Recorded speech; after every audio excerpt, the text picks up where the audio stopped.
Oke, halo teman-teman, selamat datang kembali lagi bersama gua Kopi Anan. Kali ini gua mau nge-share ke kalian bagaimana sih sebenarnya cara yang bener-bener work gitu ya kalau kita mau masang notifikasi atau FCM lah bisa dibilang di dalam Flutter null safety. Nah, ini mulai dari nol banget ya, maksudnya dari blank blank project. Jadi kita akan bikin new project dulu, kalian masuk ke aplikasi, terus kalian taruh di mana? Aku akan taruh di sini aja, Flutter FCM. Oke.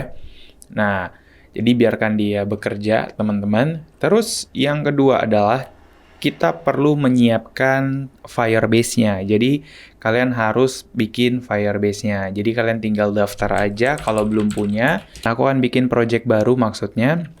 Di sini FCM. Nah, FCM spasi test continue.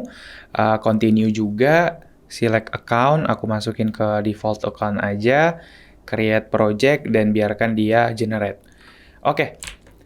Next. Di sisi lain, kita udah beres untuk masang ini, teman-teman. Project kita udah ke-run dengan baik dan benar. Nah, terus kita akan buka juga emulator kita, karena kita butuh untuk ngetes-ngetes kan. Nah, yang kedua juga kita harus nge-setup halaman-halaman yang mau kita pasangin. Jadi, biasanya aku punya kebiasaan untuk memisah-misah. Kalau kalian gak kelihatan, aku gedein dulu ya, teman-teman ya. Oke. Sip, kita akan file save all, sambil file save all, kita akan coba install sebelum di run. Nah, ini sekaligus juga cara menambahkan project Firebase ya. Nah, jadi Flutter itu sudah punya page khusus, ini seringkali gua kasih tutorial sebenarnya, page khusus untuk kalian konekin, di sini namanya Flutter Fire. Kalian tinggal get start aja. Nah, kalian mulai dari yang pertama banget, overview. Jadi inilah gunanya baca dokumentasi, teman-teman. Pertama, null safety nih. Kita ambil Firebase core, copy dulu. Kita paste aja, kita ikutin aja. Kita masukin ke pubspec YAML kita di sini ya, di bawah dependensi. Nah, begitu. Oke, next dulu. Kemudian kita save dulu, teman-teman. Kita save dulu. Nah, seperti ini. Oke, kalau sudah di-save, terus kita setup dulu di bagian Android-nya. Nah, di bagian Android kita tambahkan line ini, teman-teman ya. Ini letaknya di mana? Ini letaknya di dalam folder Android. Aku gedein dikit. Nah, di dalam folder kita buka Android yang ini. Nah, di dalam build.gradle. Kalian tambahkan di barisan kelas pet yang ini nih. Gitu, kira-kira. Oke. Nah, next, kalian tambahkan lagi Google Service di dalam build Gradle, tapi di dalam app-nya, teman-teman, di dalam folder yang kedua, yaitu folder app, kalian tambahkan di barisan apply plugin ini. Oke? Urutan nggak masalah. Nah, kemudian, teman-teman, di sini ada building for Android sama multi-dex ya. Kalian juga bisa tambahkan ini multi-dex enabled. Ini di dalam app.build.gradle, di sini multi-dex kalian masukin aja. Di sini harusnya di bawah true ya, betul. Nah, aku juga punya saran buat kalian, ini minimal SDK-nya dinaikin aja menjadi 21 teman-teman ya, karena 16 itu sudah terlalu lama dan kemungkinan udah nggak ada device-nya. Terus si implementation-nya juga kalian tambahkan di dalam dependensi di sini. Ikutin aja setiap step-nya teman-teman. Itu akan membuat kalian lebih mudah. Nah, kemudian enabling Firebase-nya kalau kita pakai emulator. Itu adalah kita enable yang ini nih. Android, use clear traffic, kita copy, kita masukkan ke dalam folder yang isinya ada manifest-nya.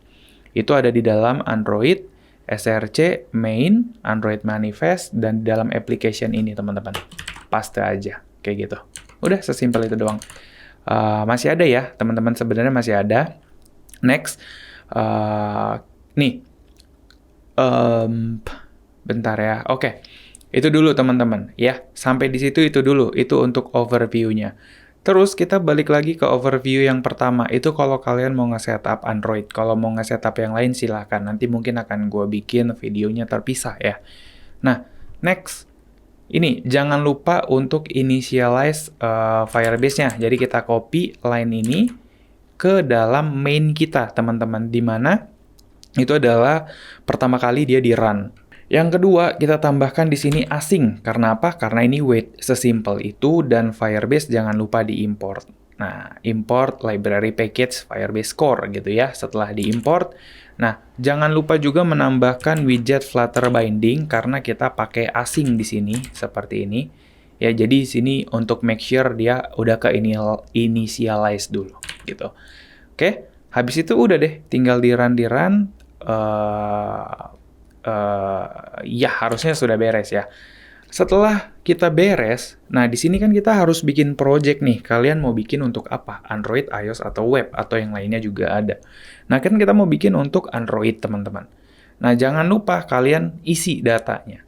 Nah, isi datanya ini berdasarkan ID dari Android kalian. Banyak yang nggak ngerti juga nih, ID itu yang mana ya. Nah, ID itu biasanya ada di dalam build.gradle di dalam sini, teman-teman.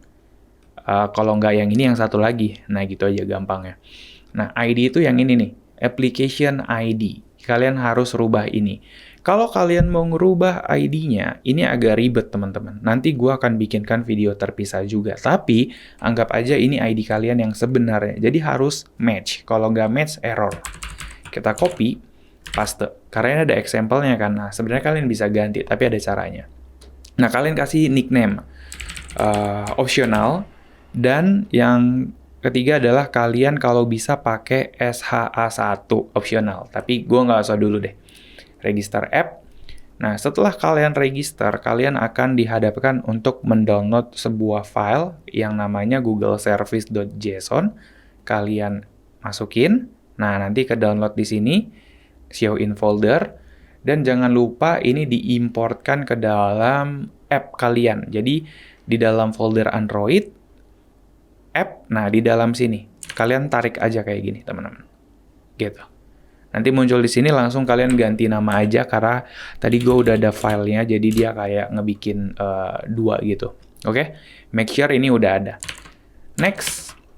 Nah, kalau udah kita next di sini, next-nya ini udah kita lakukan tadi, teman-teman. Jadi jangan ya pokoknya ini udah kita lakukan gitu ya. Kita next lagi, dan kalau sudah beres continue to console. Kalau sudah, semua sudah terpasang, teman-teman. Firebase-nya sudah terpasang. Tugas kita selanjutnya adalah tinggal ke file, save all aja. Save all, simpan semuanya, dan kita tinggal run aplikasi atau project-nya. Di sini kita tinggal run, start atau run without debugging.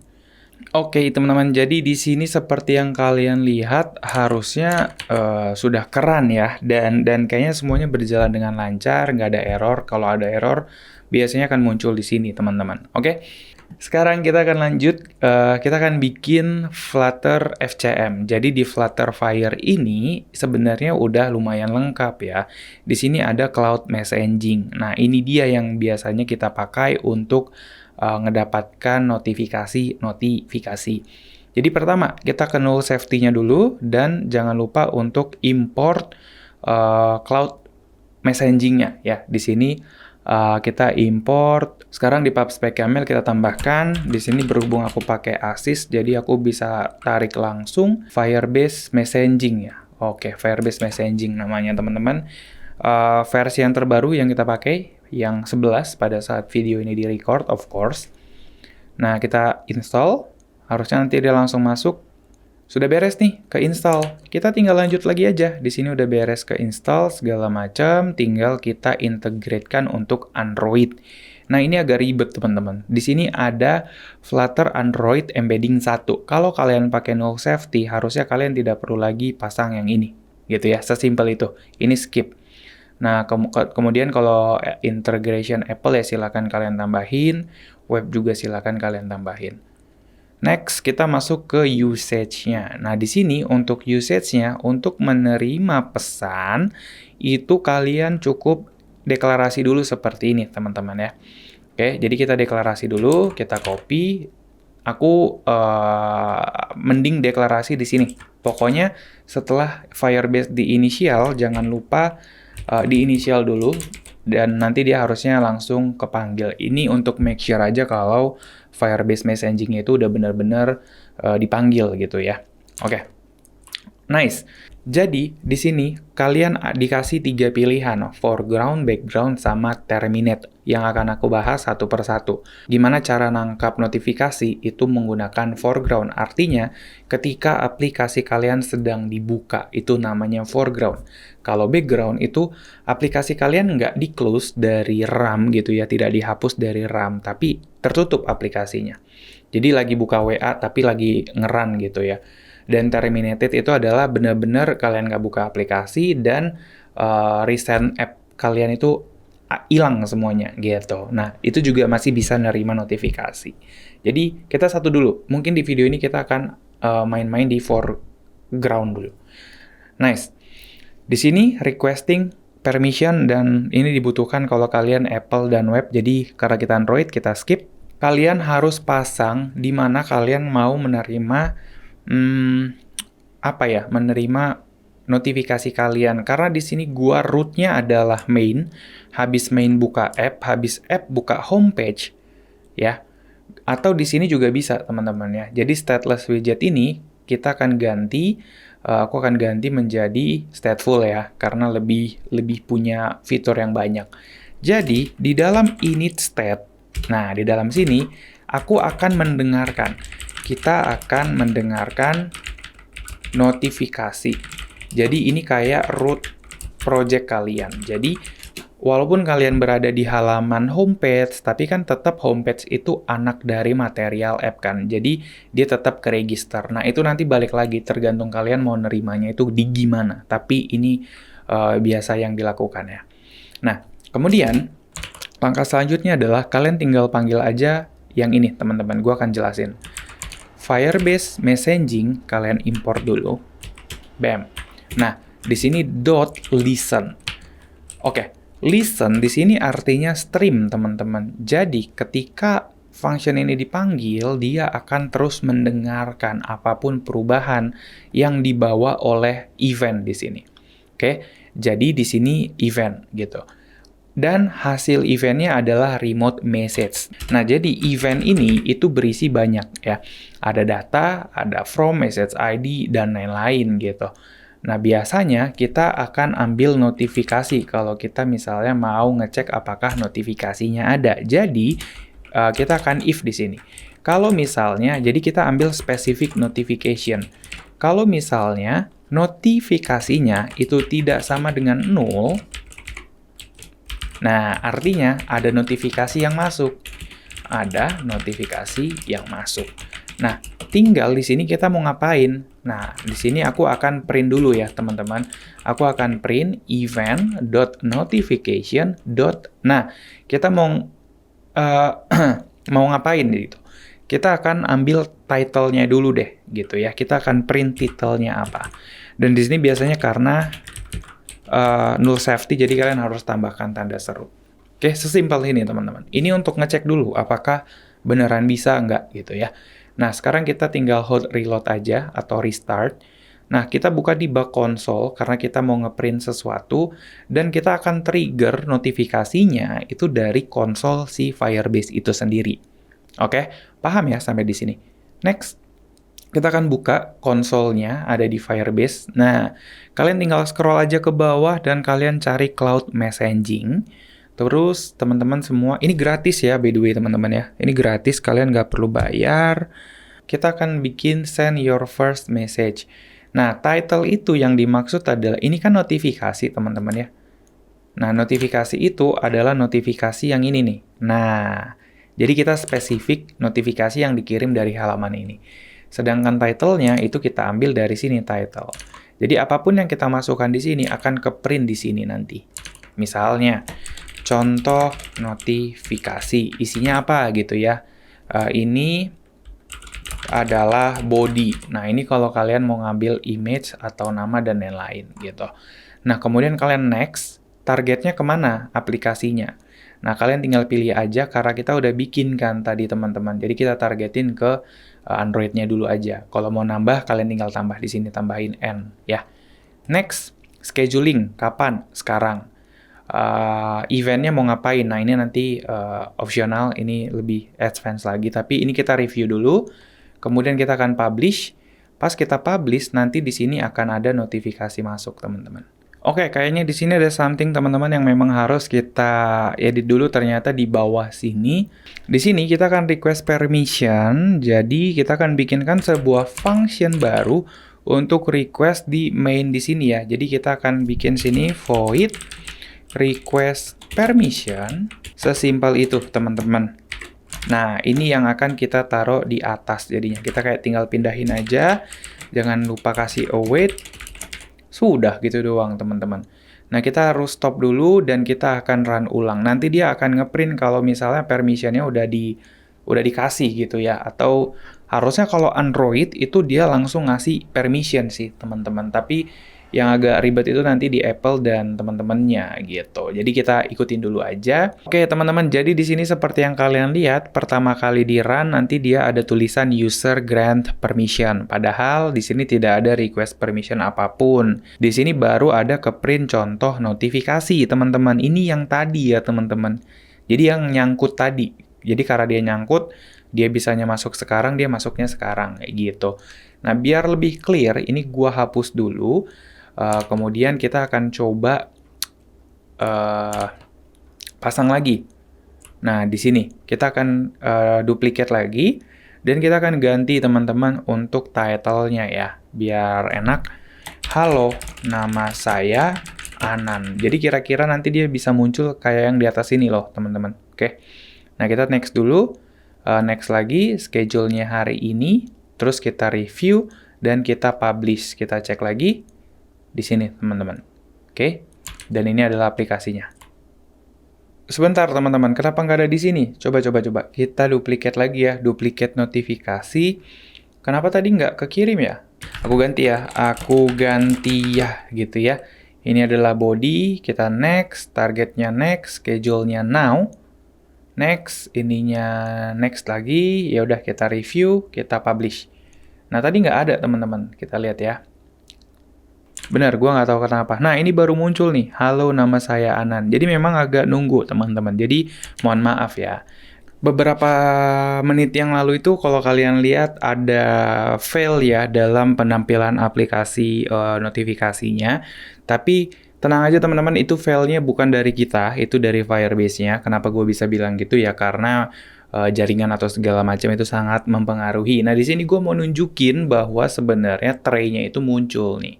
Oke, jadi pertama yang harus kalian lakukan itu adalah kalian coba run dulu si Flutter-nya. Di sini gue udah run, kondisinya run, dan di bawah sini di bak konsolnya gue akan clear teman-teman, dan kita akan kirim satu notifikasi untuk make sure bahwa ini adalah work gitu ya.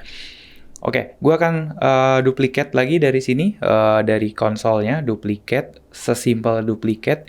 Kemudian kita next, kemudian now diganti next, dan kalian review aja, publish.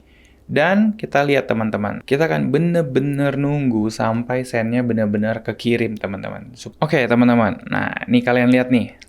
Oke, beneran muncul tuh ya, beneran muncul teman-teman. Jadi make sure kalian tunggu aja. Jadi memang gitu, ada waktu yang memang harus ditunggu ya. Dan di sini hard disk tuh beneran muncul teman-teman ya. No setting. Nah sekarang apa yang terjadi kalau misalnya kita close dulu kayak gini? Oke, kita minimize si aplikasinya. Setelah kita minimize si aplikasinya, nah nanti kan ketutup nih teman-teman ya. Aduh ini agak lama nih nutup. Nah ketutup. Nah ini kita hapus dulu. Terus kita send lagi notifikasinya. Kalian lihat tray-nya masih kosong.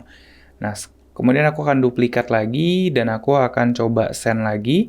Next, schedulingnya now, next, dan review, publish. Kita akan coba cek, kita akan lihat, kita akan tungguin lagi sampai benar-benar nyampe, teman-teman ya. Sampai benar-benar nyampe, sambil kita pantau, di sini udah successful. harddisknya di sini kenapa nggak muncul ya, send dan lain-lainnya. Ya udahlah ya, mungkin dia belum update. Nah, kita akan tunggu dulu teman-teman. Oke, ini baru nyampe teman-teman. Kalau tadi aku tunggu ini kira-kira hampir 1 menit ya nunggunya. Oke, jadi ini dia. Broadcast receive for message. Nah, di sini a background message could not be handled karena kita belum menghandle background message-nya.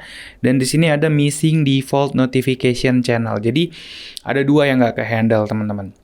Yang pertama adalah background yang nggak ke-handle, yang kedua adalah notification channel-nya juga belum bisa di-handle karena kita belum pasang. Nah, tapi yang menarik adalah dia muncul di tray gitu.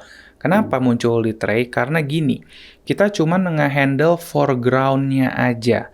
Tapi ketika datanya masuk, dia nggak bisa munculin teman-teman, kayak nge-pop up gitu. Karena kita belum handle nih pop up-nya gitu. Dan dia cuma ngasih warning aja di sini. Tapi message-nya masuk gitu ya. Tapi kalau di foreground atau ketika aplikasinya dibuka itu nggak ada pop-up juga sama sekali. Jadi ada beberapa kasus nih. Nah, semua itu bisa dihandle kalau misalnya kita udah kerjain yang ini nih. Kita beresin yang notification channel. Ini akan menjadi bahasan yang panjang. Dan juga background di sini juga ini nggak terlalu susah. Jadi yang agak susah itu ini. Bukan susah, tapi membingungkan aja. Tapi kalau udah dapat polanya udah gampang banget. So, itu aja teman-teman. Untuk ngelengkapin video beberapa menit yang sebelumnya, ternyata jawabannya adalah karena memang jaringan. So, itu aja, sampai ketemu di video gua yang berikutnya. Bye-bye.